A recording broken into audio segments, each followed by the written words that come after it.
Hey there, Drowsy Historian here. Tonight you are not kneeling in the mud of a medieval battlefield or choking on the fumes of a Renaissance plague cure. No, your fate is darker, dustier, and far more suffocating. You are a Victorian coal miner, swallowed by a pit in northern England before your voice has even broken. Before we strike the flint and lower your lamp into that shaft of endless night, do me one small favour. Let me know where you're listening from and what time it is there. If you'd prefer these stories without ads, you can join the Patreon. It's linked in the description. And if you listen to these in bed, consider using a pair of wireless sleep earbuds for enhanced immersion. They're comfortable, discreet, and designed for side sleepers. I've linked my favourite pair in the description. Now, lie back, get comfortable, let's begin. You're 8 years old, perhaps 9, though time is already a luxury that belongs to other people. Childhood has no meaning in the cottage rows near the pit head. There is only the day you're considered big enough to work and the day you're considered too weak to be of use. Your mother smooths your hair before you leave, though the gesture feels ceremonial more than practical. She hands you a little tallow lamp, its flames stuttering against the morning breeze, and reminds you to mind your step on the ladder. That is the sum total of her preparation for your new life. A kiss on the head and a warning not to slip. You clutch the lamp in both hands as though it were something alive. Its smoke curls faintly in your face as you shuffle toward the black moor of the shaft. Men pass you with their picks and lunch tins, their voices low, boots crunching, eyes ringed with coal dust. None of them look at you for long. A child in the pit is unremarkable. You are not the first, and you will not be the last. At the shaft, the cage rattles and creaks, chains groaning under the strain as it rises toward the surface. The men step in first, a solid press of bodies, sweat and leather, and iron tools clanking. Then you are nudged forward, your little frame pressed against the bars. The lamp clutched so tightly, your knuckles blanch white. The signal bell clangs, and with a jolt, the cage begins its descent. The daylight shrinks behind you, like the snuffing of a candle, and the air cools, thickens, and grows damp. The rumble of the machinery above fades into the clatter of chains, and the echo of water dripping against stone. You grip the bars, trying not to tremble, as the blackness grows absolute. Someone spits, someone coughs, and the sound carries in the narrow shaft, like a gunshot. You do not speak, you hardly breathe. By the time the cage rattles to a halt, you have lost all sense of how long you have been sinking. You only know that daylight feels like something from another life, and that you will not see it again for many hours. The cage doors creak open, and you are ushered out into a passage barely taller than a man's shoulders. The air strikes you first. It is thick and stale, smelling of damp stone, rotting timbers, and something acrid that stings the nose. The black damp, the older boys mutter, as though that word alone should mean something to you. The walls close in with a damp chill, though the bodies of the men around you radiate heat, sweat already glistening in the flicker of lamps. Every surface glimmers with moisture or coal dust, the darkness swallowing even the flames into a faint yellow haze. A cart rattles past, drawn by a pit pony, with blind pale eyes that roll dully in the lamplight. The creature looks more ghost than animal, its hide matted, its ribs showing. You instinctively reach to touch its flank, but the driver jerks the reins, and the pony lumbers away, hooves clattering against stone, chains dragging behind. That, you think, is what work looks like. Your job is explained to you in as few words as possible. You are to sit by a small wooden door in one of the passages and open it when a cart approaches, then shut it quickly behind. The door helps control the airflow, they tell you, forcing the draft down one passage and away from another, keeping the lamps burning where the men work at the face. Without boys like you, the air would stagnate, the fire damp would build, and then the mine would explode. You are, in the most technical sense, responsible for holding back death with a hinge and a latch. But no one says it so dramatically. To them, it is simply your task, a trapper boy. That is what you are now, for 12 hours a day, 6 days a week, until you grow old enough to crawl at the face. The first hours pass slowly. You sit in near total darkness, the tallow lamp guttering at your side, your little wooden stool perched on damp stone. The door looms beside you, its rough planks scarred by years of use, the latch worn smoothed by other boys' hands. When you open it, a faint rush of air brushes your face, carrying with it the smell of sweat, horse and coal. Then the door shuts again, and you're left in silence, save for the sound of dripping water and your own shallow breathing. From time to time, the silence is broken by the clatter of a cart, the squeal of wheels, the grunt of a pony, and the low voices of men urging it forward. Each time, you rise, pull the latch, and let them pass. Then the door closes again, and you sit back down. Hours blur into each other, and the only measure of time is the ache in your limbs, and the way your lamp's tallow gutter burns lower and lower. The noises of the mine become a language of their own. The steady rhythm of picks striking coal somewhere far off, punctuated by sudden coughs that echo like warnings.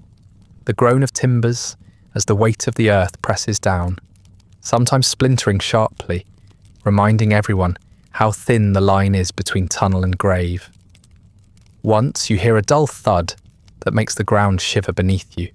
No one explains it to you, but you sense the tension in the voices of the men who pass soon after, muttering about a fall, perhaps a man caught under.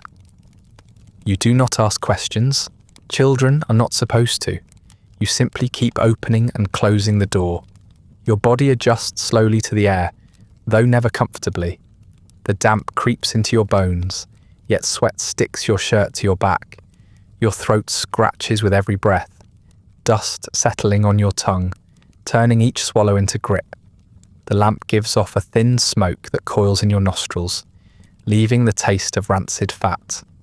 You dream of water, but the tin you carry is lukewarm and metallic, doing little to ease your thirst. Once, one of the older boys offers you a scrap of bread, but it is black at the edges where coal dust has pressed into it. You eat it anyway, because hunger trumps disgust. That too is part of your education. At one point you nearly drift asleep, the monotony dragging your eyelids down, till a foreman passes and snaps at you to mind the door. His words not cruel so much as dismissive, the way one might scold a dog. Your small frame, your inexperience, your weariness, none of it matters. The mind has no patience for weakness, even in children. You sit up straighter, blinking against the dark, and fix your eyes on the faint glow of your lamp. The hours crawl on. By the end of the shift, you no longer feel the same boy who clutched his lamp in terror that morning. Your clothes are soaked with sweat, your skin streaked black, your hair stiff with coal dust. You cough for the first time, a sharp, shallow bark that leaves your throat raw. No one notices. Around you, men hack and wheeze with the same rhythm as they swing picks. The sound is so constant, it forms part of the atmosphere. You learn quickly that coughing is not remarkable here, only silence is. When at last you're called back to the shaft, you shuffle with the others toward the cage. The lamplight blurs in your eyes and your legs feel weak from sitting so long. The ride upward rattles your bones, the air growing fresher with every foot, until suddenly there is daylight again. It blinds you, searing after 12 hours in gloom. You stumble out onto the pithead yard, eyes watering, lungs straining against the new rush of air. Your face is streaked black and grey, your nails rimmed with coal, your cough still tickling in your chest. Your mother waits with a cloth to wipe you down, but the black does not come off so easily. Already, coal has settled in the folds of your skin, in the lining of your lungs. You have begun your life's work, and the pit has left its first mark. The years pass, and with them any trace of boyhood softness is ground away. You are a teenager, and taller now, your limbs longer and harder, your shoulders carrying the weight that once seemed unimaginable when you first stepped into the shaft as a child. But your world has not changed. Daylight remains a stranger. The mine has claimed you, and like the other boys who survive long enough, you graduate from sitting in the dark to moving in it. No longer a trapper boy, you're set to haul the coal tubs. Squat wooden carts, laden with rock that groan against their iron wheels. You push and drag them through the narrow roadways, your back bent double, knees and elbows scraping against rough stone. It is a promotion, in name only. The door was solitude, monotony, and silence. The tub is weight, strain, and noise. But still you remain underground, and still you breathe the same dust.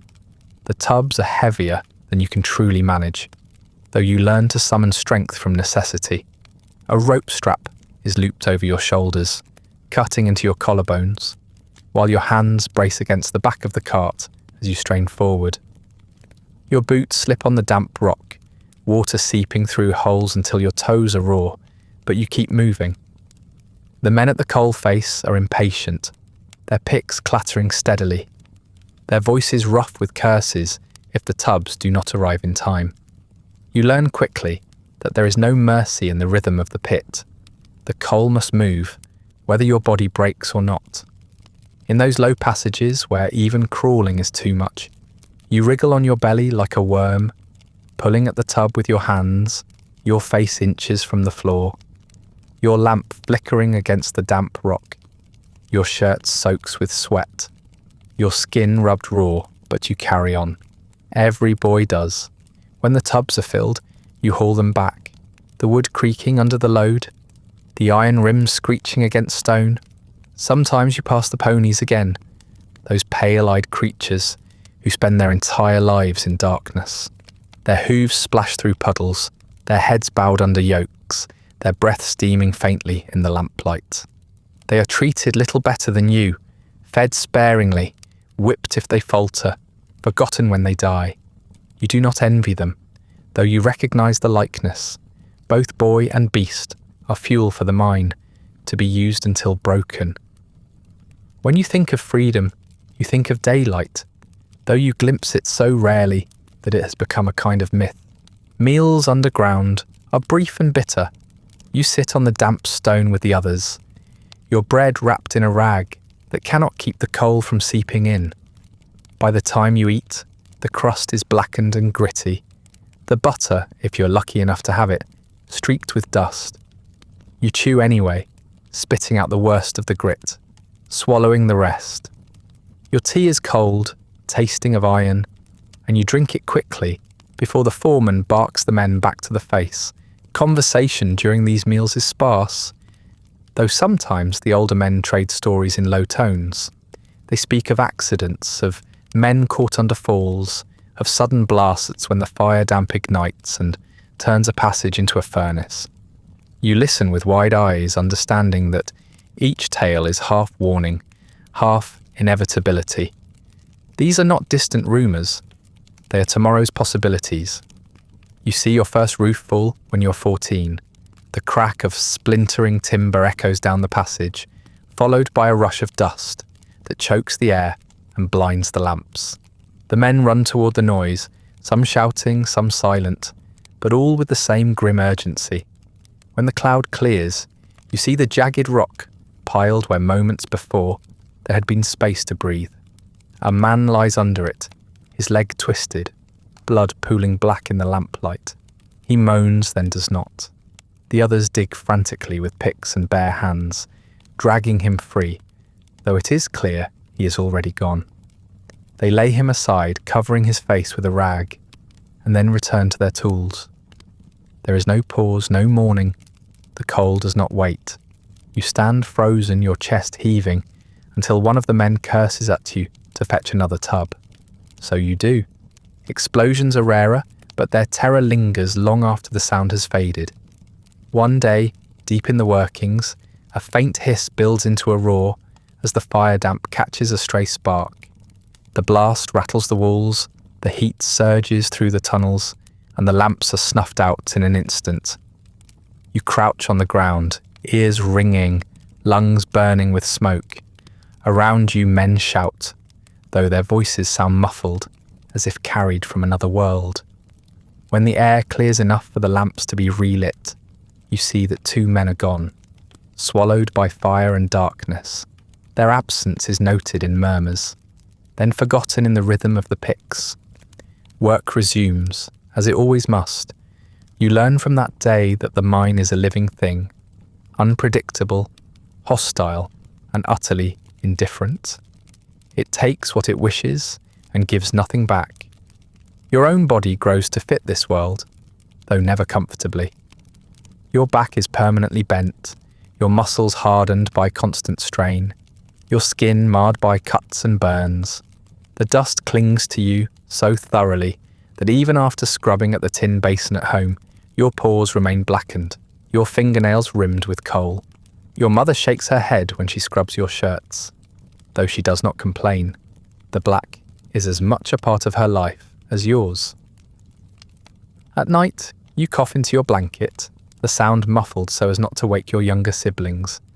It is a dry, rasping cough at first, the sort that seems little more than irritation, but it lingers, and each morning you feel a heaviness in your chest that never fully lifts. No one remarks upon it. Every child of the pit coughs. It is as ordinary as hunger. There are moments, scattered and fleeting, when you laugh. In the darkness, a boy tells a crude joke, or an older man sings a snatch of a ballad in a rough, tuneless voice. The sound carries strangely in the tunnels, bouncing off stone and timber, echoing into silence. For a moment, you almost forget the weight above you, the dust in your lungs, the ache in your bones. But the laughter never lasts. A foreman's glare silences it, or another fall reminds you that joy has no place underground. You learn to treasure those brief flashes, as one treasures a candle in a storm, not because it banishes the dark, but because it shows how complete the dark is. When you emerge from the pit at the end of the day, your face streaked with sweat and coal, your eyes stinging from the lamplight, you blink against the pale sky as though it was something foreign. The daylight feels weak compared to the constant press of blackness you leave behind.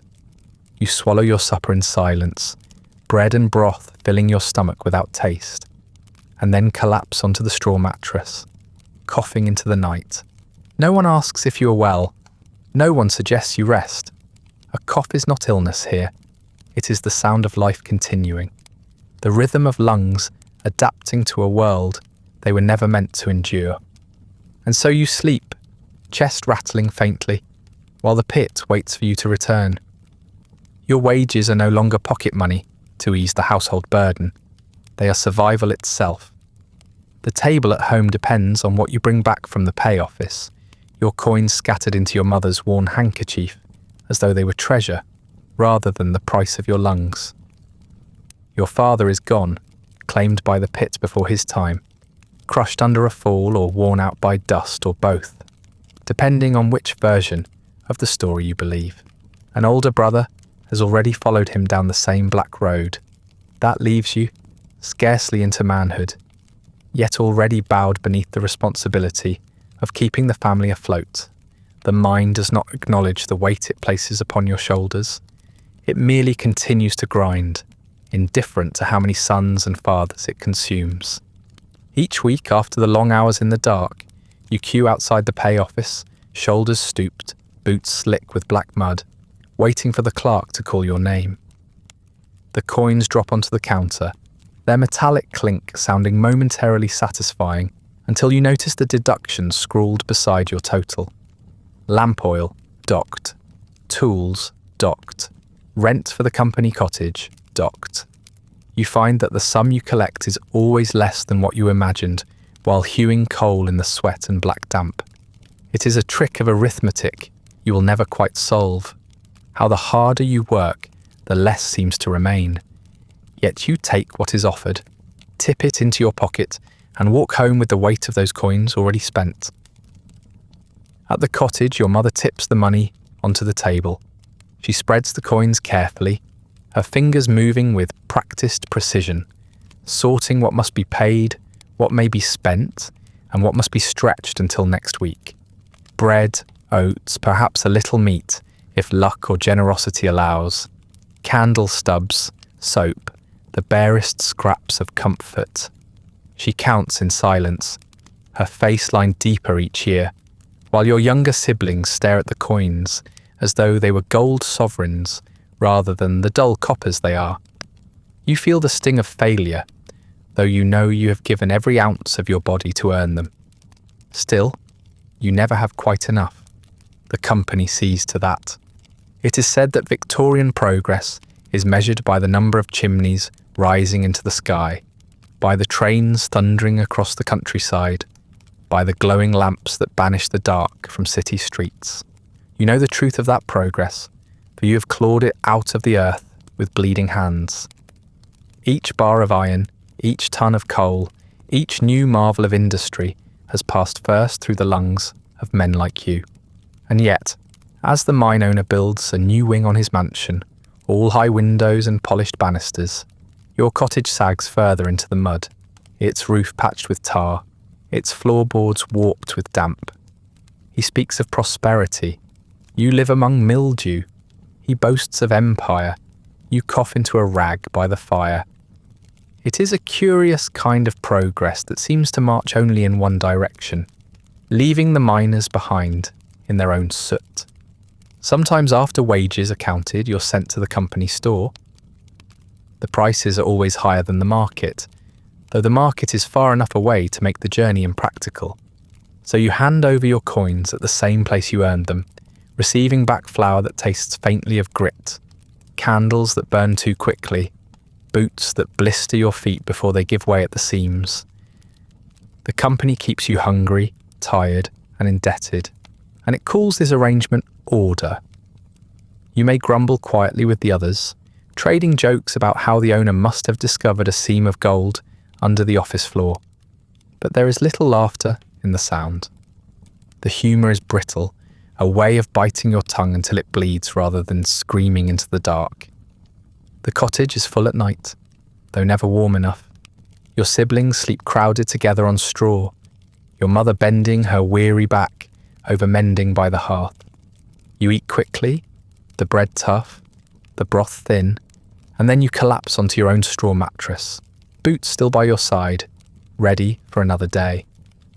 The cough follows you into sleep, breaking your rest, rattling the thin walls, though no one complains. Every cottage is full of the same hacking chorus, a lullaby of the pit echoing down every narrow lane. If a stranger were to visit, they might think the whole village stricken with plague. But this is not plague, it is permanence. Occasionally, you allow yourself to stand at the edge of the fields and look toward the mine owner's estate. Its lawns are manicured, its hedges trimmed, its windows gleaming. You imagine the warmth inside. Velvet curtains, roast beef, servants carrying trays. Perhaps he coughs too, though if he does, it will be into silk handkerchiefs, scented with lavender, rather than into rags stiff with black phlegm. They say he is a man of vision, a benefactor, a pillar of progress. You wonder if he has ever once descended into the pit to see the cost of his fortune. Somehow you doubt it. His boots are too polished to bear the mud. What little leisure you have is usually spent in the public house, a low smoky building where men gather to drown the dust in their throats with beer. The pint glass is a kind of medicine, if not in the sense doctors would endorse. It does not cure the cough, but it dulls the rasp for an hour or two, enough to let a man forget. Jokes circulate more freely here than anywhere else, though always edged with bitterness. Someone will remark that at least the cough syrup in the apothecary contains a dash of opium and alcohol, so it soothes the throat even if it does nothing for the lungs. Another will add that the real benefit is to the wives who get a night of quieter sleep once their husbands are too drunk to wheeze. You laugh because everyone else does, because the alternative is silence, and silence is heavier than coal. Your own body has grown broad and strong, though at a cost. The muscles in your back ache constantly. Your hands are calloused, your knees stiff from crawling through low seams. You eat enough to keep moving, drink enough to keep working, and sleep enough to rise again, but never more. When you catch sight of yourself in a warped bit of glass, you hardly recognize the boy who first clutched a tallow lamp. That boy's eyes were wide, his hands small. Yours are heavy now, your face lined with soot and fatigue, your expression dulled by repetition. Time has not so much passed as pressed itself into you, the weight of the earth carved into your very shape.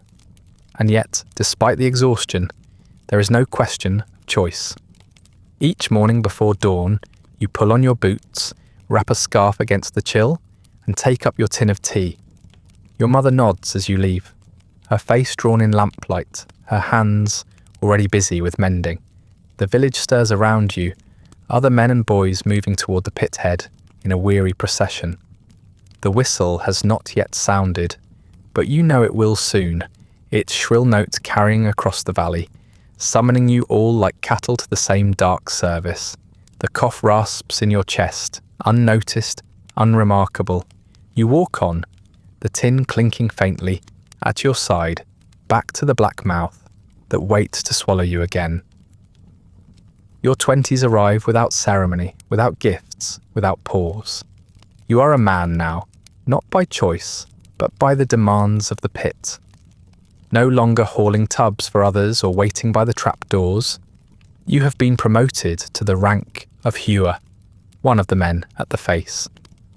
It is, they tell you, the proper work of a miner, tearing the coal straight from the seam, stripping to the waist as though your body alone were the machine the company requires. The tools are simple, pick, shovel, wedge, but the labour is relentless, performed in conditions no machine could tolerate and no animal would willingly endure. The seam is narrow, the air hot and foul, the rock pressing close above. You crawl into position and swing the pick with both arms. Every strike sending shudders up your shoulders and down your spine, each fragment of coal prized loose clattering into the waiting tubs. The work is as steady as a clock, though it tells time not in hours but in layers of dust filling your lungs. Sweat pours freely in the low, stifling air. It soaks into your trousers, runs down your bare torso, streaking through the black dust until your skin is mottled grey. The heat underground clings to you even in winter, so you strip down to the waist like the other men, your body glistening in the lamplight, shining black as though carved from the same coal you hack. The damp stone seeps into your knees and elbows, joints stiffened by constant contact with the cold ground, while above, drops of water fall steadily, sometimes spattering on your bare shoulders, sometimes sizzling faintly when they strike a lamp.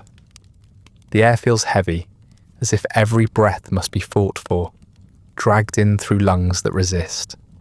The black damp lurks invisibly, thickening the passages until the lamps flicker and sputter, the faint flame a warning that life itself can be extinguished without notice. You learn to pace yourself, to find a rhythm between swinging the pick and resting your breath, though resting never lasts long. The foreman prowls with his lamp, his eyes sharp for idleness, his tally chalked on slates that record every cart you fill. Wages are tied not to effort, but to output, and so each pause is stolen from your own purse. You strike faster, harder, though your shoulders scream and your throat rasps, because hunger bites sharper than pain. The company knows this, and it presses you all the harder. A seam once thought too narrow, too steep, too dangerous to work becomes suddenly profitable, and you are the one sent into it. Belly pressed against rock, swinging in angles that twist your muscles into knots. When you emerge covered in dust, bleeding from scrapes, you are expected to be grateful for the employment. There is a kind of fellowship in this suffering, though it is not the gentle sort spoken of in sermons.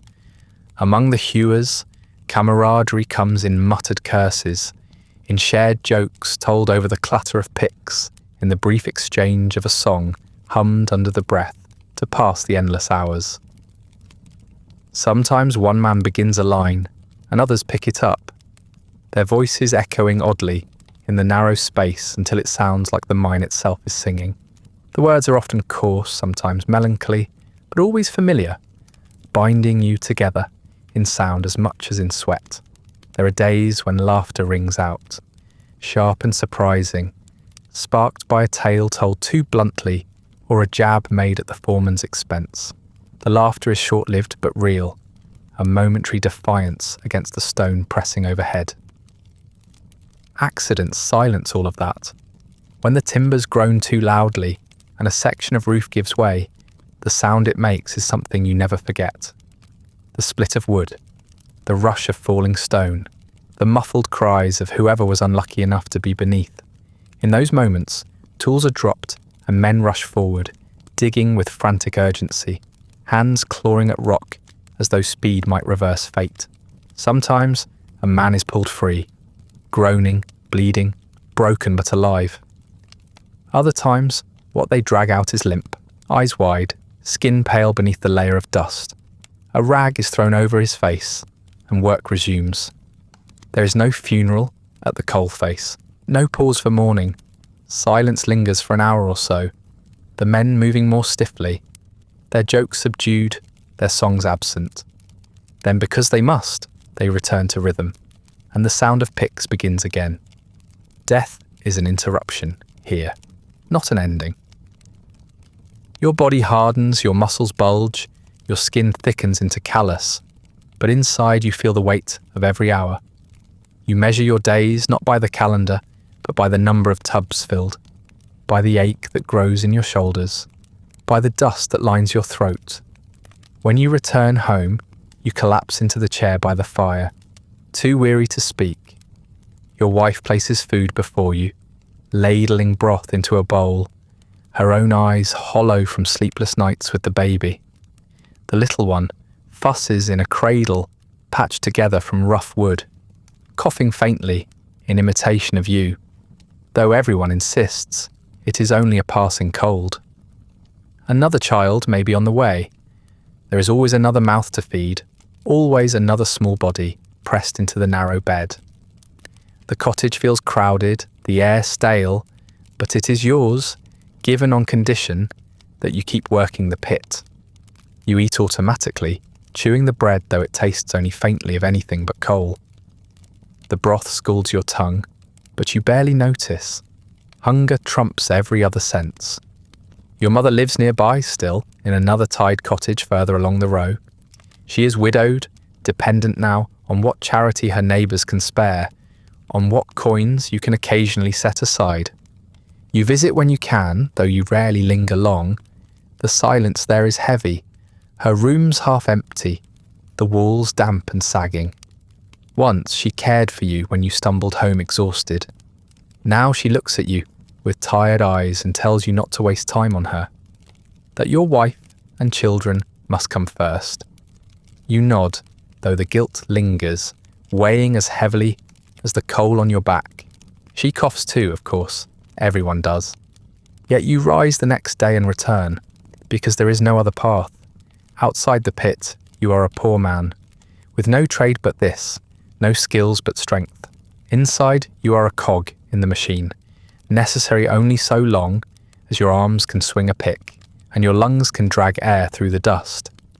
It is not choice, but compulsion, and you accept it with the resignation of one who has never been offered anything else. If the company wishes more coal, you provide it. If the seam grows dangerous, you risk it. If a comrade is lost, you step over the place where he fell and continue swinging. That is what manhood in the pit looks like. Not pride, not dignity, but endurance. In rare moments of reprieve, when the tubs are filled and the foreman's glare is elsewhere, you and the others speak quietly. Someone might tell of his child's first steps, another of a daughter's illness, another of nothing at all, merely enjoying the sound of a human voice that is not an order. You discover that humour thrives in the darkest places, and that the worse the conditions, the sharper the jokes. A man will cough until he spits black phlegm onto the ground, then quip that at least he no longer needs ink for his letters.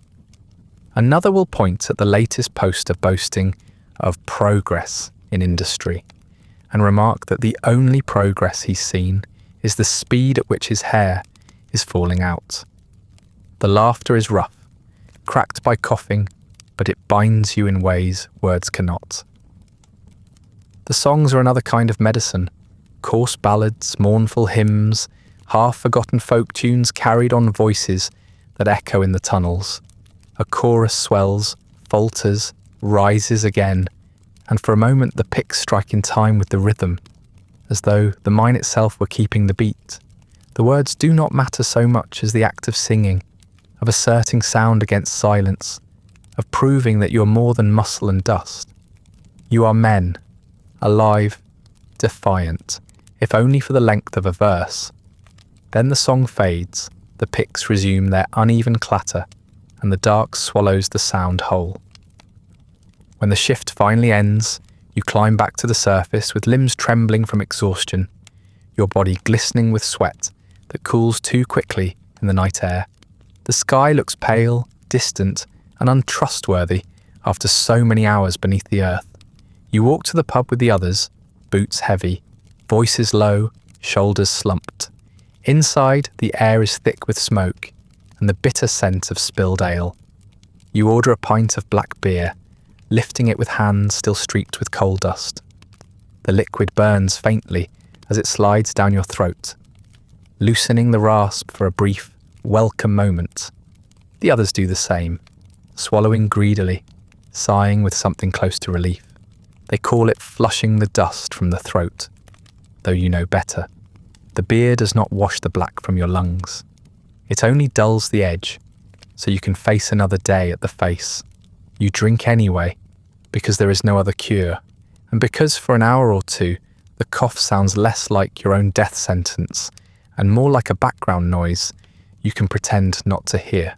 The nights begin to shift before the days do.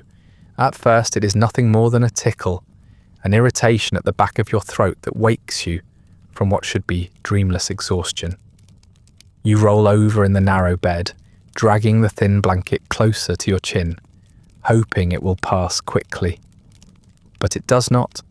The tickle grows into a rasp, the rasp into a fit, and suddenly your chest convulses with a cough that rattles your ribs and jerks your body upright. You clutch your chest and press your face into the rag your wife thrusts into your hands, so you do not spit black phlegm onto the bedding. The baby stirs in the cradle, whimpering at the noise, and your wife sighs, her face pale in the glow of the dying fire. She says nothing. She's grown used to being woken in this way. You settle back, throat raw, body aching, eyes fixed on the dark rafters above, wondering why your breath feels shorter now, why your sleep no longer restores you. During the day, you can almost forget it. The pit is loud enough, the work demanding enough, that the cough blends with the general chorus of hacking and throat clearing that fills the seams. You swing your pick, pause to catch a breath, cough once or twice, then swing again. No one notices, or if they do not care. Every man coughs. It is as natural as spitting into the dirt, as wiping sweat from your brow. You tell yourself it is nothing, just the air, just the dust, just part of the work. The lie is easy enough to believe while your arms are strong and the tubs still fill beneath your labour. It is at night, in the silence of the cottage, when the cough returns and refuses to let you rest, that you begin to feel the weight of it. Your wife grows weary of it before you do. Not weary of you, though sometimes her sharp glance in the half-light suggests otherwise, but weary of the noise, the endless hacking that tears through her rest, as well as yours. She tries to muffle it, tucking the children's blankets tighter, pressing a cloth to your lips, shushing you, as though you could control the convulsions. You apologise, though there is nothing you can do. She mutters that at least the rats must keep their distance, driven off by the racket, and though she says it with a hint of humour, you can hear the exhaustion beneath her words. She is young still, too young to be a nursemaid to a man who sounds as though His chest is already failing him, but she bears it because she must. There is no other choice. Eventually, she insists on calling the doctor. You would not have done so yourself. Doctors cost money, and money is thin enough already when every shilling must stretch to feed children, pay for coal, mend boots, and patch clothes.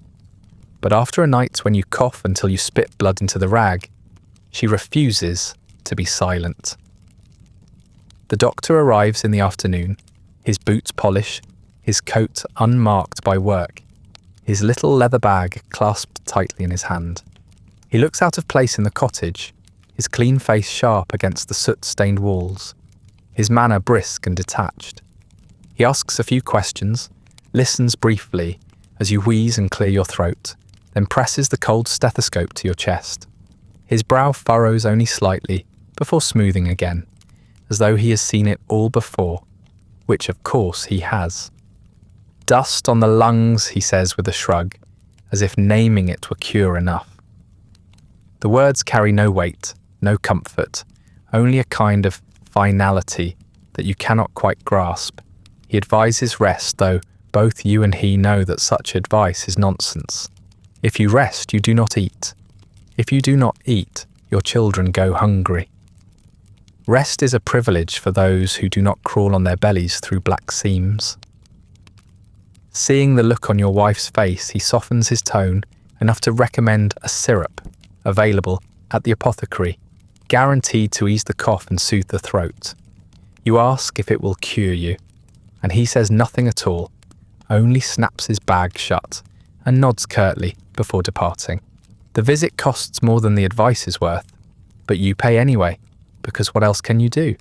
The syrup comes in a small glass bottle with a bright, cheerful label that promises relief from cough, catarrh, and consumption. Inside is a thick liquid, sweet on the tongue, with a taste of licorice masking the sharper flavours beneath. Laudanum, alcohol, chloroform. No one really knows what combination is used, but everyone agrees it dulls the throat, quiets the cough, and makes the nights more bearable. You take a spoonful before bed, and the burning warmth spreads down your throat and into your chest, leaving behind a numbness that feels almost pleasant. You lie back, your body heavy, your mind dulled, and for a few hours you sleep more deeply than you have in weeks. Your wife remarks the next morning that you are far more tolerable under the influence of syrup, since at least the cottage did not shake with your wheezing. You laugh, though the sound quickly dissolves into another fit, proving the point. Among the men, the topic of medicine becomes a joke in itself. At the pub, over pints of black beer, you compare notes on which bottles contain the strongest dose of alcohol, which syrups taste least like poison, which mixtures are most effective at silencing the cough long enough for a man's wife to sleep. One fellow insists that his wife buys the syrup more for herself than for him, since it gives her a blessed night of quiet. Another claims the syrup is simply whiskey with a label, though he admits it works well enough either way. The laughter that follows is dry, cracked, punctuated by fits of hacking, but it is laughter all the same. Better to joke about medicine than to speak of what lies beneath the cough. Despite the syrup, the tightness in your chest lingers. It follows you into the pit, makes each swing of the pick heavier, each load of coal more difficult. You pause more often now, leaning on your tool, spitting into the black mud, wiping your mouth with the back of your hand before continuing. The foreman watches but says little. Men are scarce, and you still produce enough to make you worth keeping, though your pace has slowed. You tell yourself you will recover, that it is only a passing weakness, that soon you will be as strong as before. But the truth gnaws at you in the quiet moments when you feel the burn behind your ribs, the weight pressing on your chest, the wheeze that never quite leaves your breath. At home, the children notice too.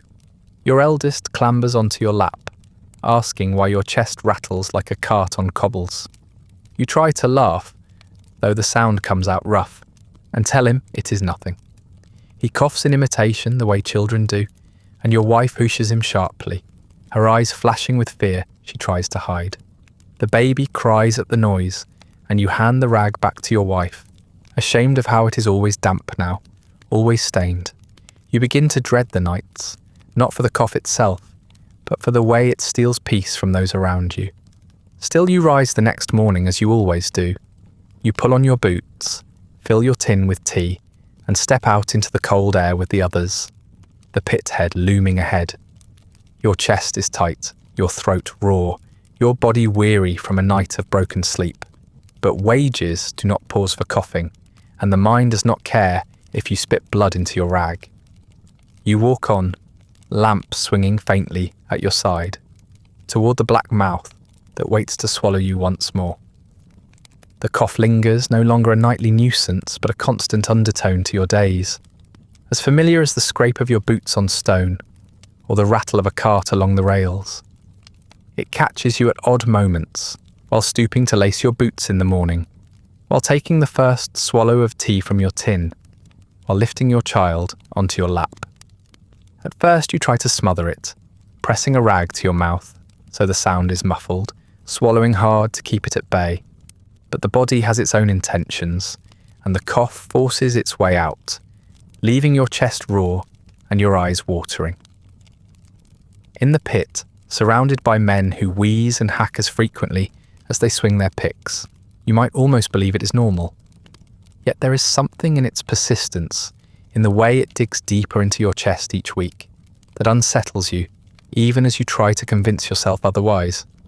It is not only the sound, but what comes with it. The spit you cough into the rag or onto the stone has darkened. No longer the pale froth of irritation, but streaked now with black, thick, and gritty between your teeth. You wipe it away quickly, hiding the rag from your wife so she does not see, spitting into corners of the seam where the muck is already blackened with soot. You do not want the foreman to notice either, because sick men are liabilities, and liabilities have a way of finding themselves dismissed. You keep your head low, your lamp steady, your pick moving. When the tightness in your chest becomes unbearable, you pause, turning your head as though adjusting your grip, coughing discreetly into the crook of your arm before resuming the rhythm. The pretense fools no one, but in the pit silence is its own form of courtesy. You do not mention another man's weakness because your own is never far away.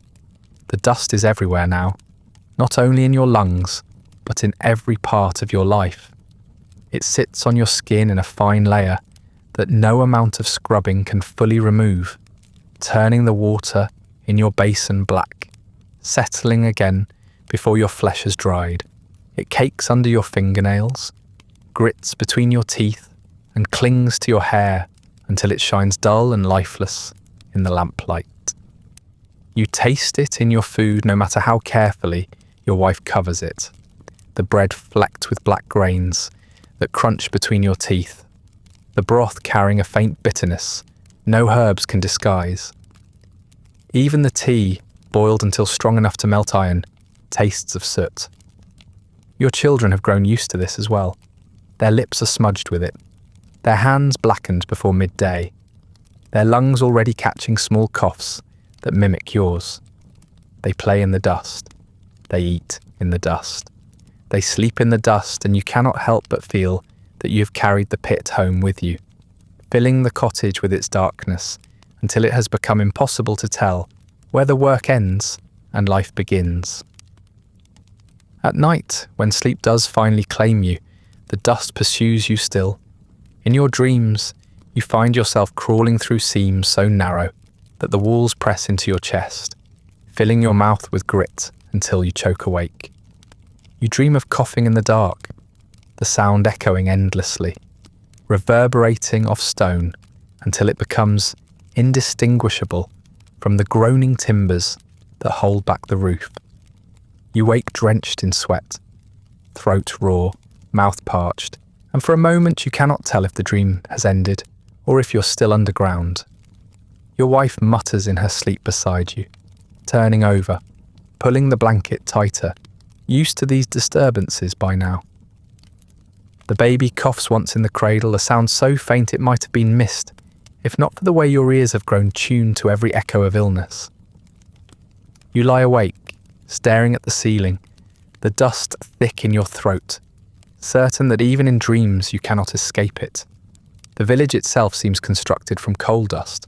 The cottages sag beneath its weight, their walls streaked black, their windows rimmed with soot. Washing strung across the lanes turns grey before it has dried, the garments stiff with particles that the wind never carries away. Even the fields beyond bear a dark tinge, the soil stained, the plants coated, as though the earth itself has submitted to the mind's dominion. You feel it in your children's hands when they climb onto your lap, smearing black marks onto your shirt, in your wife's hair when she bends to stoke the fire, her curls dulled by the ash that drifts invisibly through every crack. You live not only with coal, but in it, your entire world reduced to its shadow. Progress, they call it, though the only progress you feel is the steady erosion of your breath. Your wife notices more than she says. She watches you eat in silence, your hand occasionally pausing to press against your chest. She folds your shirts, shaking the coal dust loose in the yard, her lips pressed thin, though she knows it will cling again as soon as you return. She says little, because there is nothing to say, but her eyes linger when you turn away from the table, coughing into your rag. The children notice too, though they speak only in mimicry. They copy your wheeze in play, laugh at the sound, then fall into their own little coughs that are not yet serious but make your heart tighten nonetheless. You tell them to hush, to save their breath, though you cannot quite hide the fear in your voice. You know that the dust has already touched them, as it has touched everyone in the village, and that your fate may not be yours alone. The mind continues without sympathy. Your lungs may falter, your chest may burn, your strength may wane, but the seam stretches on, black and unyielding, indifferent to the limits of flesh. The foreman does not care that you cough harder now, that your breath comes ragged and shallow. His tally board records only the tubs filled, the carts sent, the weight hauled to the surface. The company's books count tonnage, not rib cages. The whistles still sound at dawn, the cage still drops, and you still find yourself in the dark with the others, pick in hand, though each swing feels heavier, each pause longer, each breath less sufficient than the one before. The mind does not stop, and so you do not either. You labour through the pain because there is no alternative. Hunger waits as faithfully as death, and you know which you would prefer to meet first, but the body betrays you more with each passing day. Your muscles ache with an exhaustion that no night's sleep seems to cure. Your shoulders throb with the strain of carrying both coal and illness, and your arms tremble when they should remain steady. Where once you could swing for hours, with only brief pauses, now you must rest more often, leaning against the rock, coughing into the rag you carry in your pocket. The black spit stains it constantly, the cloth stiff with dried mucus, but you keep it hidden. To show it openly would invite trouble.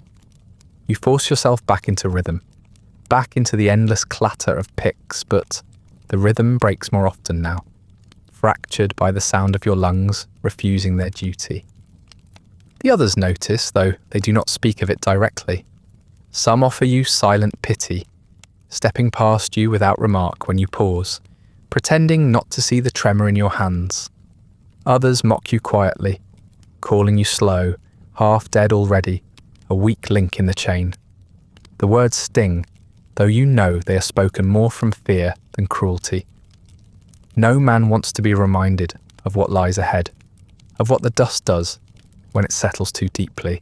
Your weakness is a mirror they would rather not look into, so they laugh at you instead. You do not answer, because you know they're right. You are weaker, slower, and the pit has no place for weakness. Accidents follow more readily when your body no longer obeys. A tub slips from your grip, crashing into a wall and nearly overturning, the pony startled into a lathered frenzy before a driver reins it back. A timber creaks above, and you're too slow to move, barely dodging as a chunk of stone breaks loose, grazing your shoulder instead of crushing your skull. tools slip from your fingers, your reflexes dulled by the constant haze of exhaustion. Where once you could leap aside, now you stumble, gasping for breath, vision blurred with sweat. You survive each incident narrowly, though you feel your luck thinning, threadbare as the cuffs of your shirt. Each scrape, each near miss reminds you how little margin remains between survival and burial. Meanwhile, the company trumpets progress. Notices appear boasting of record production, of coal shipments larger than ever before, of profits swelling, of investors smiling in distant cities where the air is clean. They call it industry's golden age, the triumph of man's mastery over nature. You laugh bitterly at the word man's, because the triumph is not yours. For you, the only mastery is of pain, of hunger, of endurance. More coal leaves the mine each year, but less leaves your body. You produce less with each month, even as the demand grows greater. Progress is measured in ledgers and timetables, not in the number of men limping home at night with their lungs on fire. It is the cruelest of arithmetic. The more progress there is, the less of you remains. Your wife does not need to be told. She hears it in your breathing, sees it in the way you collapse into the chair by the fire without a word, unable to lift your children onto your knee as you once did. She presses food into your hands, urging you to eat, though you barely taste it, the coal dust dulling everything. She mends your shirts, coughs softly herself, and says nothing. Her silence weighs heavier than her words ever could. The children, too, notice in their own way, tugging at your arm less, staring with wide eyes when you cough until your body shakes. You try to smile for them, though the expression cracks beneath the weight of your ribs. At the pub, you still drink your pint of black beer, though the burn down your throat no longer feels like relief. It merely quiets the ache for an hour, allows you to sit among the others and pretend to belong. The jokes are still told, though you laugh more weakly now, the sound thin, broken by wheezing. The men do not call attention to it, because they know soon enough it will be their turn. You watch them, each one coughing into his sleeve, each one hiding a rag in his pocket, each one at a different stage of the same journey. It is as if you're all walking down a tunnel that grows narrower with each step, knowing there is no turning back, no side passage, only the inevitable collapse ahead. The dust has become part of you in ways you cannot ignore. It lies on your skin even when you wash, embedded in the creases of your hands, beneath your nails, at the corners of your eyes. You feel it grind between your teeth when you chew, hear it in your chest when you try to breathe deeply. You spit black every morning, every night, every time you pause at the coalface. It stains your rags, your shirt, the ground where you stand. You try to swallow it down, to keep it hidden, but the effort is futile. The mine has entered you, and you cannot expel it. You are no longer just a miner. You are part of the seam, a fragment of coal walking upright, breaking apart piece by piece. There are days when you swear the dust follows you, even into your dreams. You lie down exhausted, lungs rattling, and drift into uneasy sleep, only to find yourself still underground, crawling through passages too narrow for air coughing until your chest bursts, spitting black until the earth swallows you. You wake with a start, sweat soaking your shirt, the rag damp beside you. Your wife stirs, turns over, and sighs. The baby coughs once in its sleep. You lie awake, staring at the dark ceiling, listening to the chorus of coughing from neighbouring cottages, drifting through the night air. It is the lullaby of the village, 100 lungs wheezing in unison, a song of progress no one will remember. In the pit, you fight to hide your weakness, but the truth betrays itself. Your pauses grow longer, your breath shorter, your strength less reliable. The foreman notices, eventually, his sharp eyes narrowing as he tallies your tubs. He mutters about idlers, about men who cannot pull their weight. about the company's losses. You say nothing because nothing you could say would matter. You force yourself back to the seam, pick in hand, body trembling. You tell yourself you will push harder, that you will not be cast aside, that you will not be the one left behind. But your lungs disagree. They rasp, they burn, they refuse to draw in enough air. You cough into the rag until it grows slick, then shove it back into your pocket and strike again, your arms moving even as your chest falters. It happens one afternoon, deep in the workings, when the heat is unbearable and the dust hangs thick enough to choke the lamps. You swing once, twice, then drop to your knees, gasping, your vision narrowing, the sound of picks around you distant and muffled. You try to rise, but your legs refuse, your chest tightening as though a band of iron has been drawn around it. The cough seizes you, racking your body until you fall sideways, sprawled on the damp stone. Voices shout, hands grab, and you're dragged back along the passage, your body jolting with every bump of the cart rails. The air above feels cleaner, cooler, though it does little to ease the fire in your chest. You lie on the ground, staring up at the grey sky, coughing until your ribs feel as though they will crack. The others stand over you in silence, waiting for you to recover enough to move. Your wife insists on another visit to the doctor.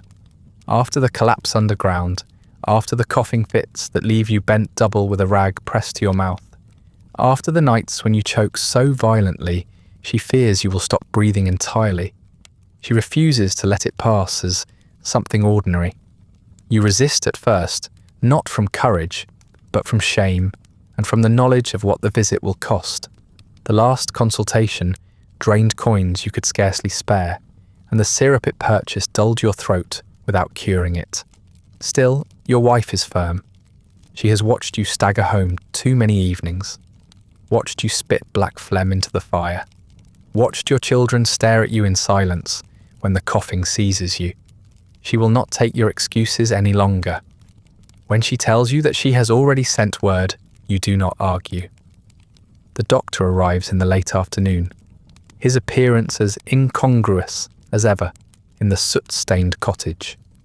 His coat is immaculate, his boots unscuffed, his spectacles polished to a shine. He sets his leather bag on the table as though it were a holy object and regards you with that same detached impatience you remember from before. Your wife hovers anxiously at his shoulder, wringing her hands in her apron, while your children peer from the corner with wide, uncertain eyes. You sit stiffly on the chair by the fire, your chest rattling with each shallow breath, your rag damp in your lap. The doctor asks you to breathe deeply, and you try, dragging air into lungs that refuse to expand. The effort ends in a fit that doubles you over, hacking until black mucus stains the cloth again. The children flinch at the sight. Your wife presses her lips together, and the doctor only sighs as though you have inconvenienced him with your display. He listens with his stethoscope, the cold metal pressed to your back and chest, his brow furrowing more this time than last. When he straightens, he does not meet your eyes at once. Instead, he clears his throat and explains in that same clipped professional tone that the problem is not passing irritation or common catarrh. It is coal workers' pneumoconiosis, though he does not trouble you with the Latin. He calls it by its simpler name, black lung. The words hang heavy in the air, as final and inescapable as a verdict. He says it plainly. The disease is irreversible. The dust has settled into your lungs, embedded itself in the very tissue, scarring it until it cannot breathe freely. There is no cure, no surgery, no medicine that can scrub it out. Once the dust has claimed you, it remains, slowly suffocating you from within. Your wife gasps softly, her hand flying to her mouth. The children, not fully understanding, huddle closer to her skirts.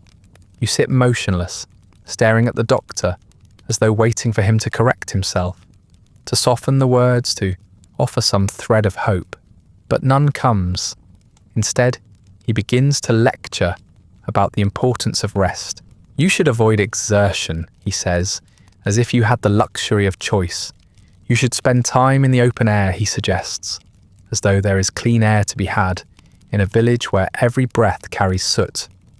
You should consider light work, he advises, perhaps employment above ground, as though any such position exists for a miner without education, without connections, without strength enough to demand it. His words feel like mockery, though his tone is as bland as a sermon read for the 100th time.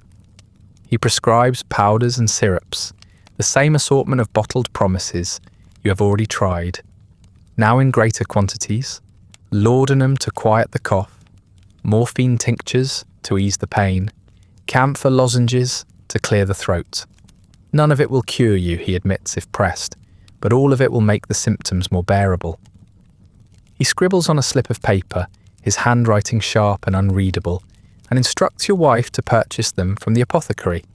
She nods, though you both know how little money remains, after rent, food, and the ever-growing debts of survival. Still, she will go. She will trade what little she can spare for the comfort of believing she has done something, anything, to help you. The doctor gathers his instruments, snaps his bag closed, and stands to leave. At the door, he pauses long enough to remind you again, to avoid strenuous labour, as though you might simply decline to descend into the pit tomorrow. You almost laugh at the absurdity, but the sound catches in your throat, dissolving into another cough. He nods curtly, tips his hat, and steps back into the street, already gone from your life, his boots unsullied by the dust that fills yours. Your wife lingers at the doorway, watching him vanish into the grey haze, her face pale and drawn. She closes the door slowly, as though shutting out the truth, then turns back to you, her eyes brimming with questions she does not ask. Silence fills the cottage. The children stare, wide-eyed and restless, sensing the weight of what has been said without fully understanding it. Your wife wipes her hands on her apron again and busies herself with the pot on the hearth, though you can see the tremor in her shoulders. You sit motionless, the rag in your lap dark and wet, your chest rising and falling shallowly, every breath a reminder of what the doctor has named. You think of your mother in her damp cottage further along the row, coughing just as you do, waiting for you to visit with a few coins. You think of your children, their lungs still clear, but already catching faint coughs of their own. You think of your wife, her face already lined with worry, though she's still young, forced to watch you crumble as the pit devours you. The doctor has given you nothing new, only the confirmation of what you already feared. The enemy is inside you, and it will not be driven out. You do not speak of it openly. To name it again would be to give it greater power. Instead, you continue as before, eating the bread that tastes faintly of grit, drinking the tea that burns your throat, rising in the pre-dawn gloom to lace your boots. Your wife sets the new bottles of medicine on the shelf, their labels bright and hopeful, their contents thick and cloying. You take them dutifully, swallowing spoonfuls of syrup that numb your throat for a time, powders that ease the pain for an hour or two, lozenges that leave a coolness on your tongue. None of it makes you stronger. None of it grants you air enough to swing the pick with the force you once had. It only muffles the worst of it, long enough for you to pass another day, long enough to keep the foreman from casting you aside. You begin to understand that this is all medicine is meant to do for men like you. Keep you working until you can no longer rise at all. The pit looms larger in your mind now, no longer just the place where you labour, but the place where you will finish. You descend each morning with a new awareness that the air growing thicker, the dust growing heavier, the stone pressing closer is not just environment, but destiny. The cage lowers you toward your grave, as much as toward your livelihood. You feel it in your chest when you cough into the dark, in your ribs when you double over, spitting black, in your vision when it blurs from lack of breath. The doctor has told you plainly. There is no cure, no turning back, no road that leads away from the pit. Only forward until forward ends. Work grows impossible, though the surrender comes slowly, with reluctance in every step. At first you manage half shifts, dragging yourself underground with the others, insisting you can still fill the tubs, still swing the pick, still breathe well enough to matter. But each attempt ends the same way. Bent double in the dark, your chest seizing, your breath rattling so loudly it drowns out the sound of tools striking stone. The foreman scowls, mutters about wasted space, and tells you to go above, where at least you will not get in the way. You stagger to the surface, your body trembling, your lungs aflame, your pride in tatters. After a few such days, you stop pretending. You remain in the cottage when the whistle sounds, watching from the doorway as the procession of men trudge toward the pit head, lamps bobbing in the grey dawn. You stay behind, your rag already damp from the morning's coughing, your breath too shallow to allow you even the pretense of labour. You sit by the fire now while others work, the chair that once offered rest becoming your prison. The flames blur through watery eyes as your chest heaves, the wheeze louder than the crackle of burning wood. Your hands tremble when you lift your cup, the tea tasting of iron as blood flecks the rim. The children stare at you from the table, their eyes wide, their spoons paused above their bowls. You try to smile, to assure them it is nothing, but another fit seizes you, black phlegm spattering the rag clutched in your hand. They look away then, returning to their meal in silence, though the image lingers in their faces long after. Your wife does not scold, does not sigh, does not ask you to try harder. She simply moves about the cottage with quiet efficiency, stoking the fire, mending clothes, rocking the baby, her eyes hollow with the knowledge that your wages are gone and will not return. Neighbours stop by sometimes, carrying bread or broth when they can spare it, though more often they bring only silence and the weight of their own experience. They nod knowingly when they see you slumped in the chair, your chest rattling, your skin grey beneath the coal stains that never wash away. Every row has its invalid, every family its man too broken to work, and you are simply the next in line. They do not express surprise, only resignation. Some speak of remedies they have heard, herbs steeped in hot water, mustard plasters pressed to the chest, poultices made from goose fat and camphor. You try them all, letting your wife smear your skin with pungent salves, swallowing bitter brews that scorch your tongue and leave you gagging.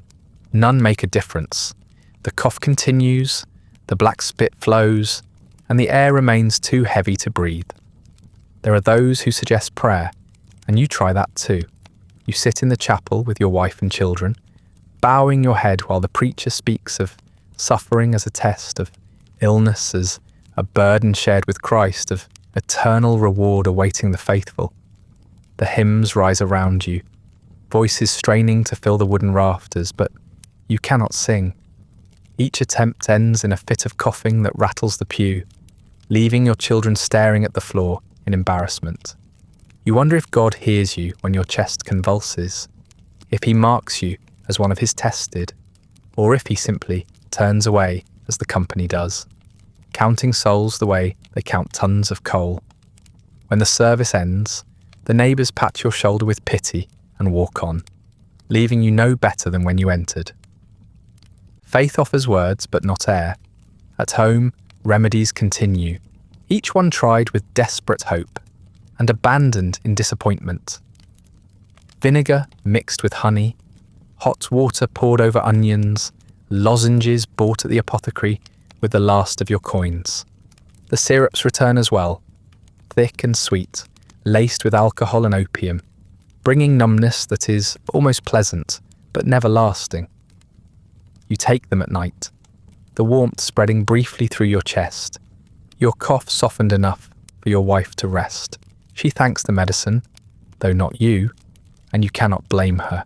It is easier to love a silence in the night than a man who shakes the rafters with his lungs.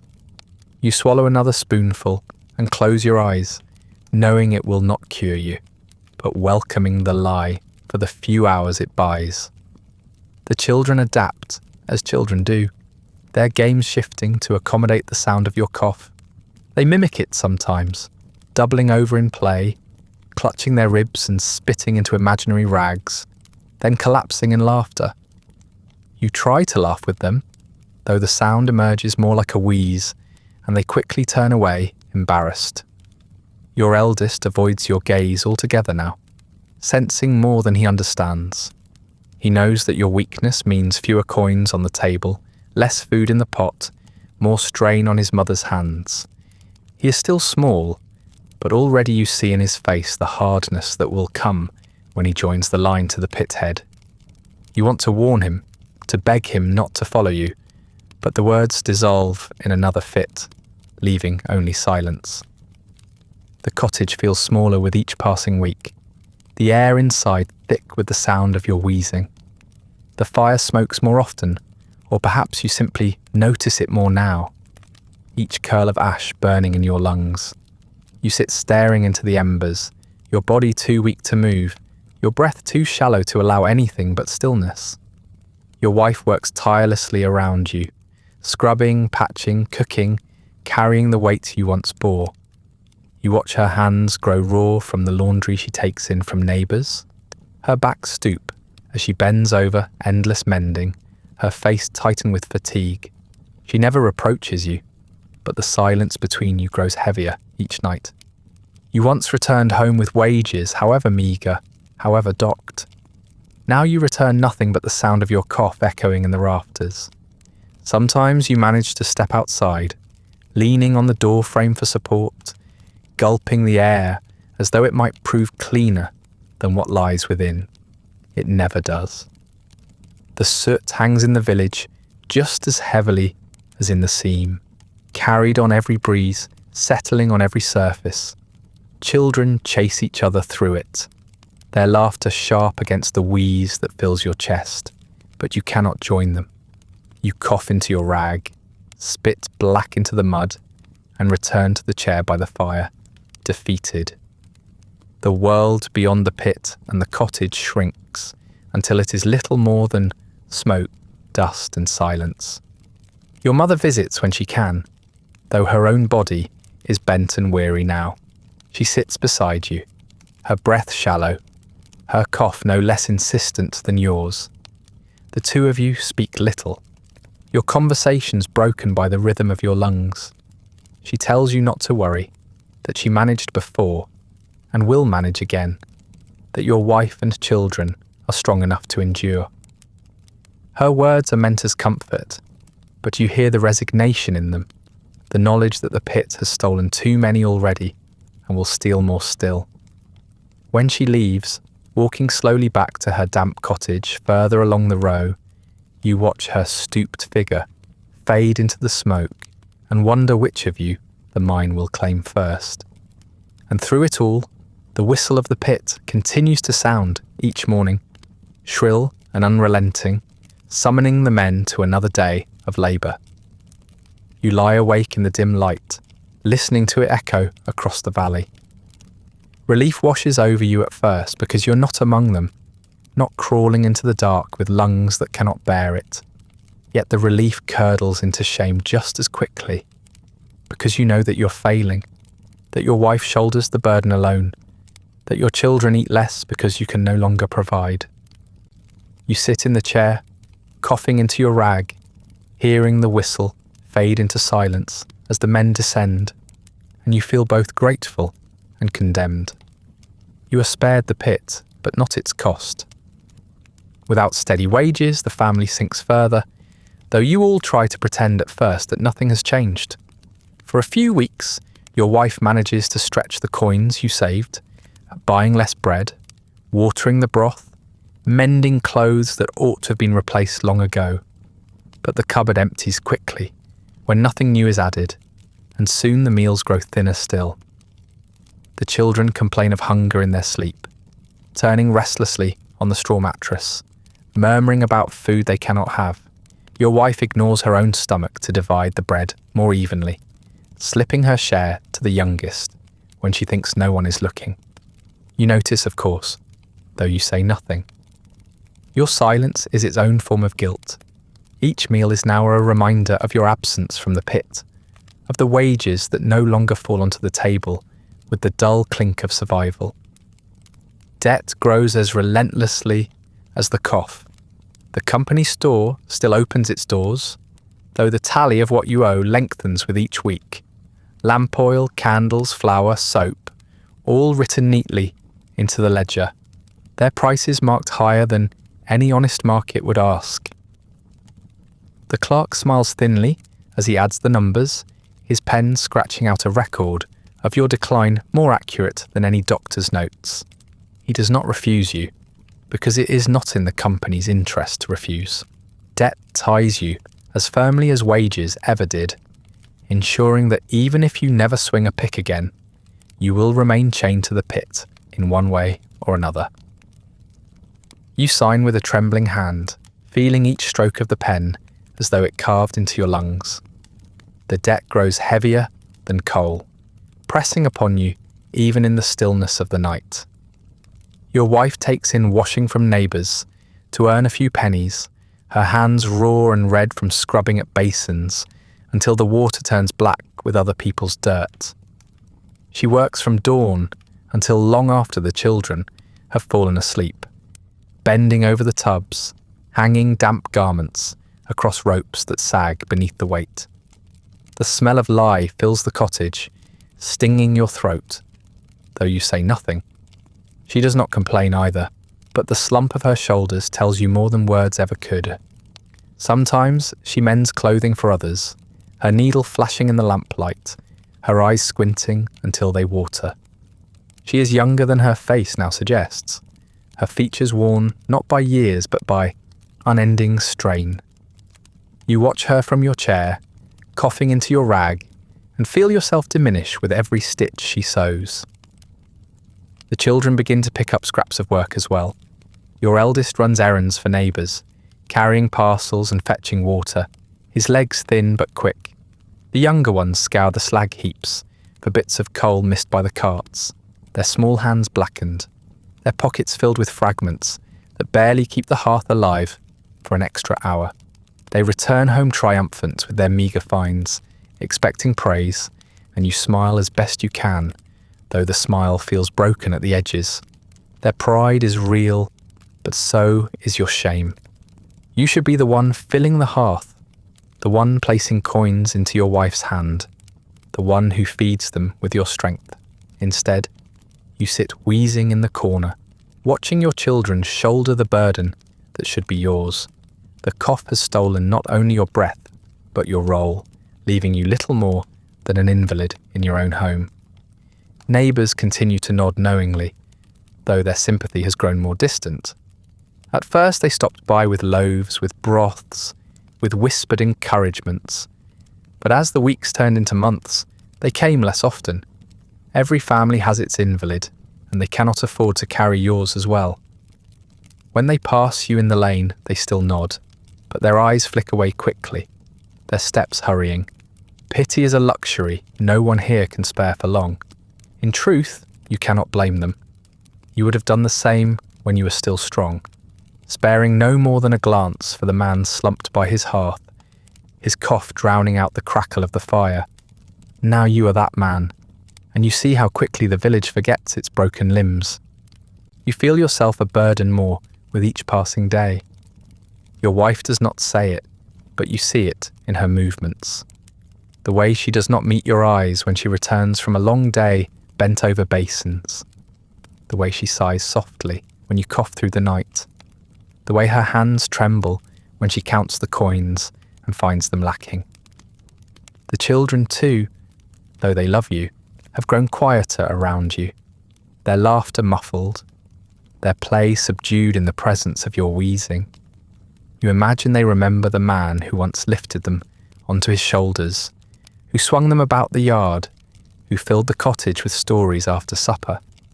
That man is gone, replaced by a shadow hunched in a chair, clutching a rag that drips with black. They do not say it, but you see the truth in their eyes. You are no longer father, provider, protector, but an echo of what the pit has taken. The system that drained your lungs now drains your pride, leaving you hollowed out on both sides. The company still profits, its ledgers swelling with the record shipments of coal that pour from the earth, fueling lamps and trains and factories you will never see. Progress marches on, they say, though in your cottage progress looks like thin broth, patched clothing, and children with hollow cheeks. You understand now, more clearly than ever, that the pit was never meant to sustain you. It was meant to consume you, to grind your body into dust as thoroughly as it grinds the coal beneath the earth. The foreman's tally board did not record men, only output. The company's books did not count lives, only profits. And now, as your body fails, even your absence proves profitable. Another man will step into your place. Another boy will take up the pick. Another family will slide slowly into debt. The system wastes nothing but the men themselves. At night, when the day's efforts have drained your wife and children into silence, you lie awake in the dark, listening to the cottage breathe. The fire has burned low, the air heavy with smoke and damp. The children huddled together on the straw, their chests rising and falling with thin, uneven rhythm. Your wife sleeps beside you, her face turned away, her breath shallow from exhaustion. You cough into the rag again, the sound muffled but still loud enough to make the baby stir in its cradle. You press the cloth harder to your lips, ashamed not only of the noise but of the black stain that blooms across the fabric. The taste of iron lingers on your tongue, the ache deep in your ribs. You stare into the darkness and listen to the faint, fragile sound of your children breathing, their small lungs still free enough to draw air where yours cannot. Relief and sorrow mingle in the sound. You are grateful they breathe at all, but each thin sigh reminds you of the inheritance you have given them. A world of dust, hunger, and the pit. Your world narrows to the chair by the fire and the bedroom upstairs. Where once you measured your life by shifts in the pit and coins on the table, you now measure it by how far you can move before your chest seizes and the rag in your hand grows damp again. The cottage becomes both your refuge and your prison, its four walls closing in until even the walk from hearth to bed feels like crossing a mountain. You sink into the chair each morning as your wife stirs the fire, the sound of the poker clanging against the grate drowned by the rasping in your chest. Every breath is a negotiation, shallow and forced, dragging against lungs that refuse to expand. The wheeze fills the silence so completely that conversation becomes a kind of futility. Your children speak in whispers, their voices subdued, as though raising them might compete with the noise of your breath. You try to answer, to smile, to reassure them, but the words break apart under the weight of coughing, leaving only gasps that shake your frame. The taste of coal dust never leaves you. It clings to your tongue as stubbornly as it clings to your skin, a bitterness that seeps into every mouthful, no matter what your wife sets before you. Bread tastes of soot, broth of iron, even tea carries a faint grit that grinds between your teeth. You chew slowly, forcing each swallow past the tightness in your throat, though the act of eating brings no satisfaction anymore. Your stomach knots after a few bites, your appetite shriveled along with the rest of your body. Your clothes hang loose from your shoulders, your skin stretched taut across bones that jut like broken timbers.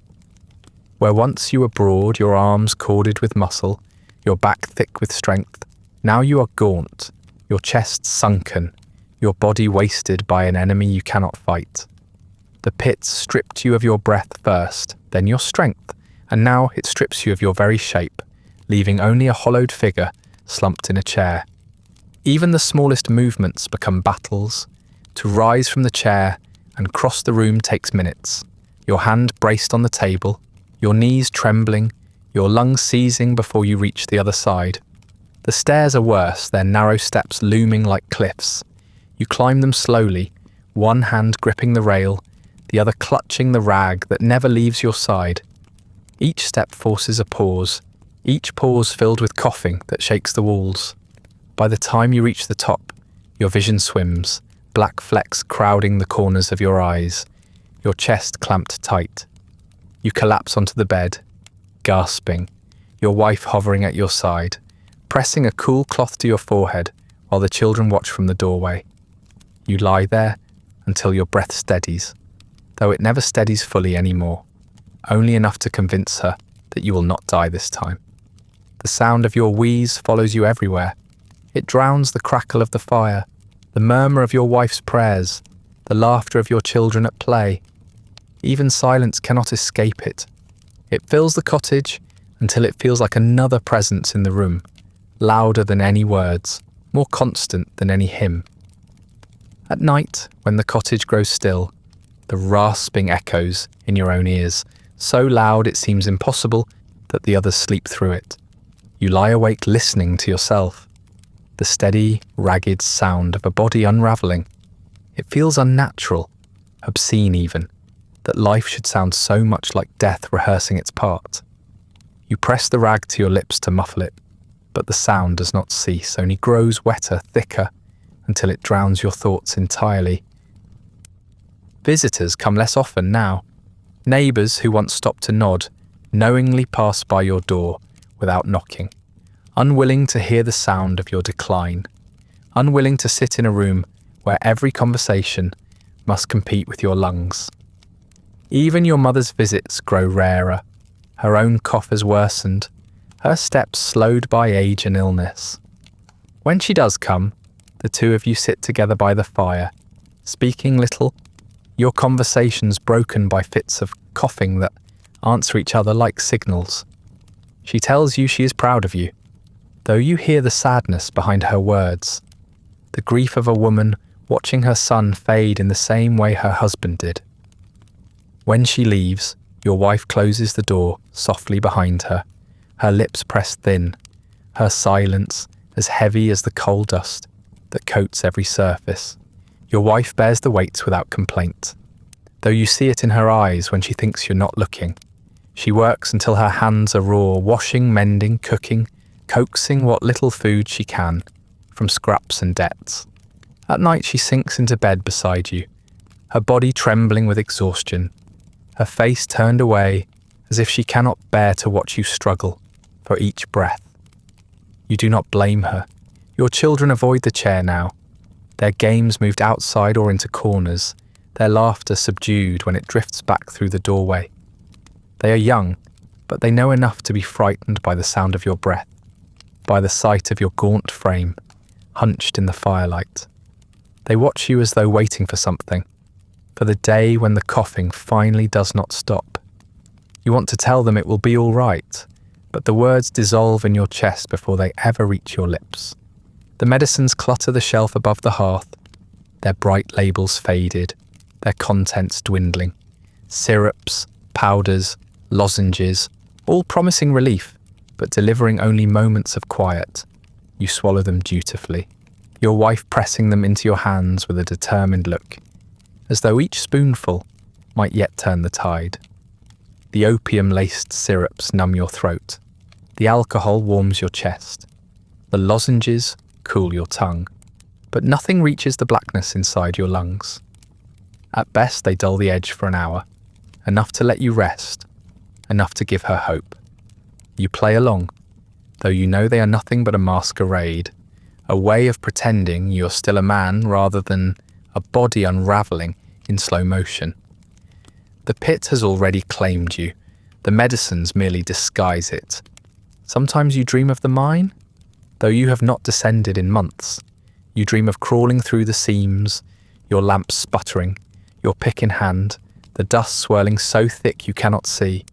You cough until your chest bursts, until your body collapses, until the darkness swallows you whole.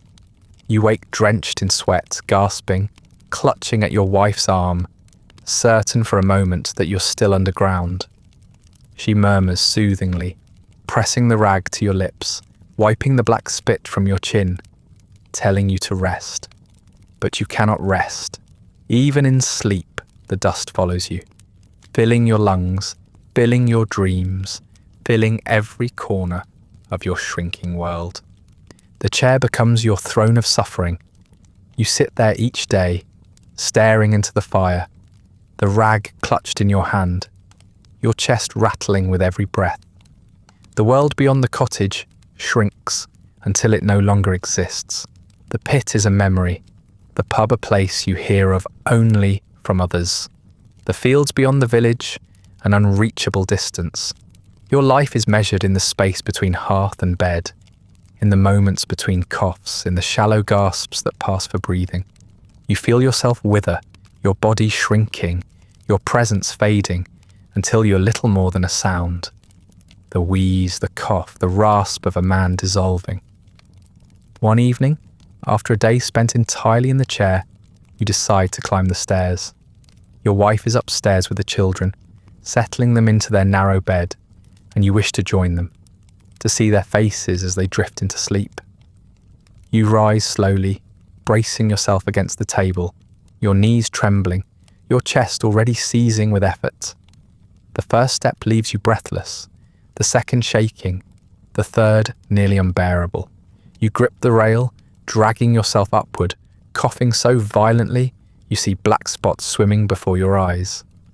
Halfway up, your strength fails entirely. Your legs buckle, your chest contracts, and you collapse against the steps, gasping for air that will not come. Your rag falls from your hand, dark with spit, tumbling onto the floor below.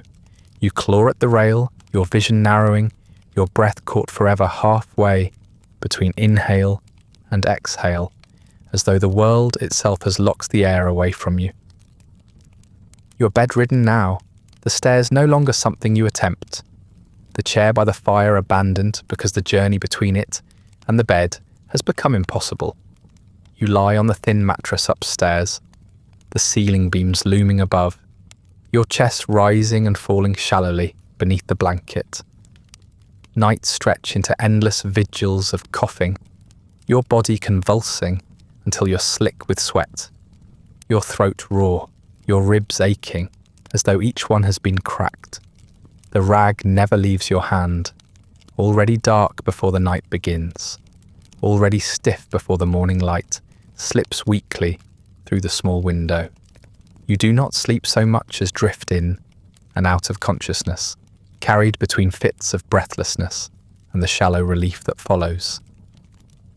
Each dawn comes not with rest but with exhaustion, deeper than the day before. Your wife moves silently around you, tending to the children, tending to the house, tending to you when she can, though she no longer tries to hide her fatigue. Her eyes are sunken, her hair dulled, her hands cracked from washing and scrubbing, but she continues because she must. She lifts the rag from your lips when you're too weak to hold it, wipes your face with a cloth, smooths the blanket across your chest. She offers you the syrups and powders that still clutter the shelf, though you both know they are nothing more than delay. You take them out of habit rather than hope, the thick sweetness coating your tongue, the burn of alcohol warming your throat, the opium haze softening your awareness for a brief while. When it fades, the cough remains, heavier than before, as though mocking the charade. She does not scold you for the wasted coins. She does not speak of the future. The silence between you is heavier than any words could be. The children keep their distance now, their games muted, their laughter subdued. They peek around the doorway sometimes, staring at you with wide, uncertain eyes, whispering questions your wife does not answer. They know enough to be afraid of the sound of your breath, the ragged rasp that fills the cottage even when you're silent. At night, when you cough until you choke, they bury their heads under the blankets, clutching each other until the fit subsides.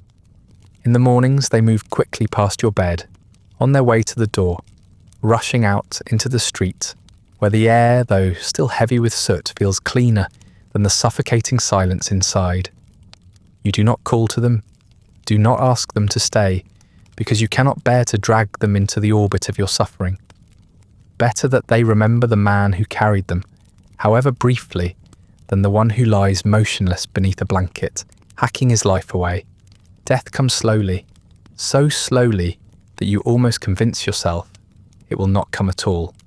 There is no sudden collapse, no explosion, no roof fall burying you in an instant. Instead, it inches closer day by day. As each breath grows shallower, each cough emptier, each hour longer. You feel it in the weight pressing on your chest, in the dizziness that comes when you try to sit up, in the weakness that leaves you trembling even after sipping water. It is not a battle, not something you can fight. It is a slow surrender, the body relinquishing itself piece by piece, until there is little left but breath, and the waiting for it to end. There is no drama in it, no spectacle, no moment of clarity, only silence creeping closer, each cough less vigorous than the last, each breath shorter than the one before. You think of the others who have gone this way, the men whose names are already fading from memory.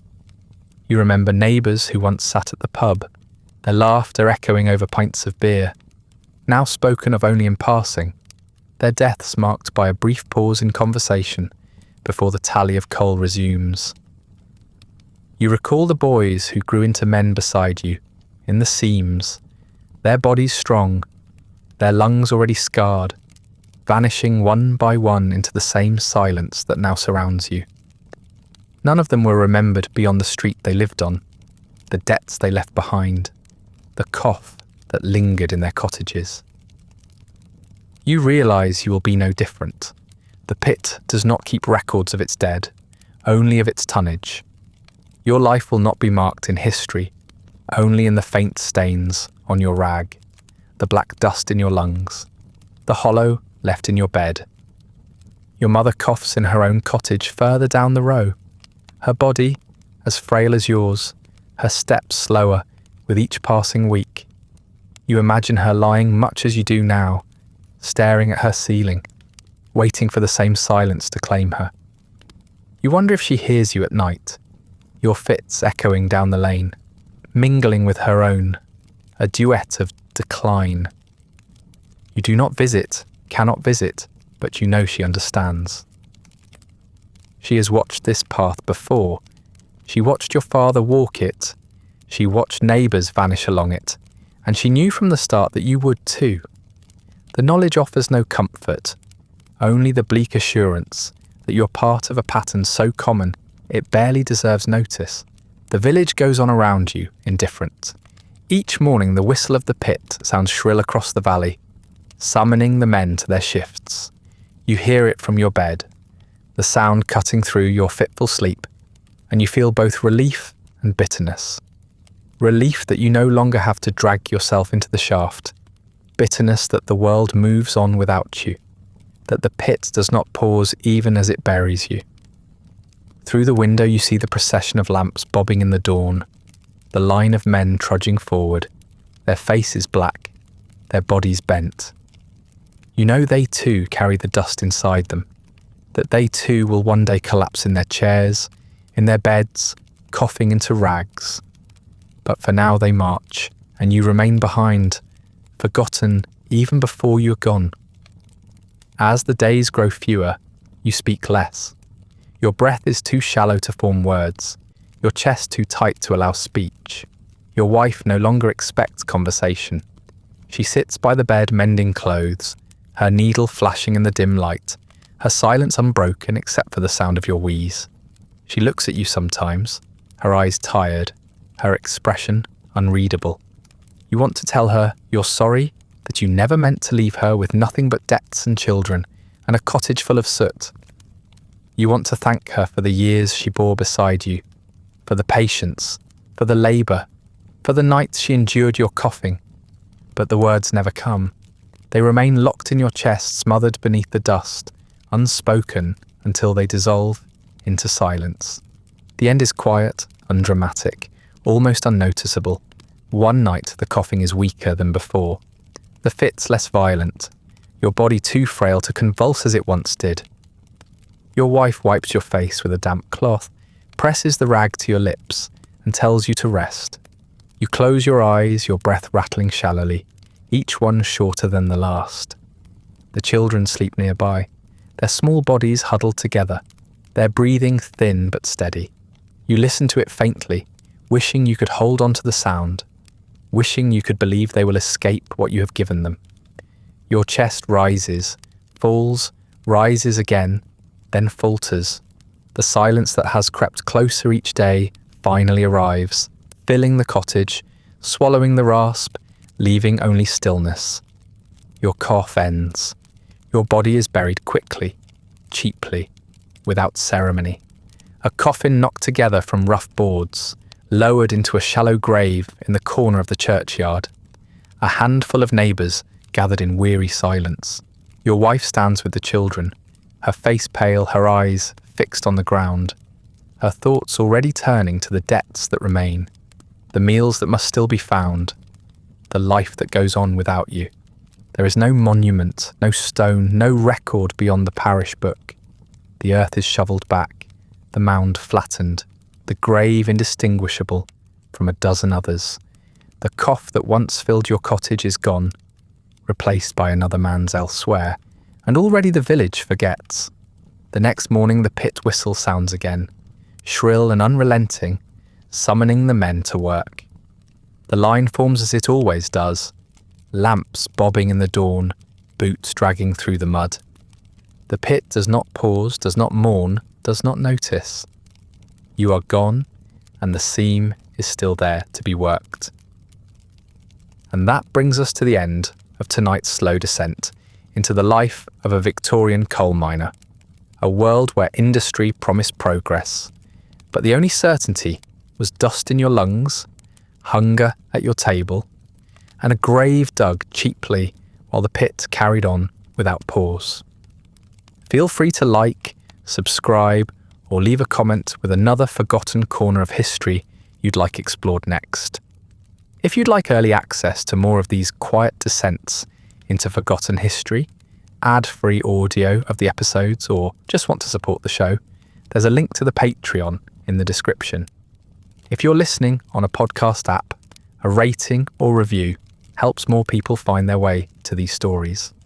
And special thanks to the supporters who make this show possible, including our chroniclers, Andrew S. and Rich Davis. Sleep well.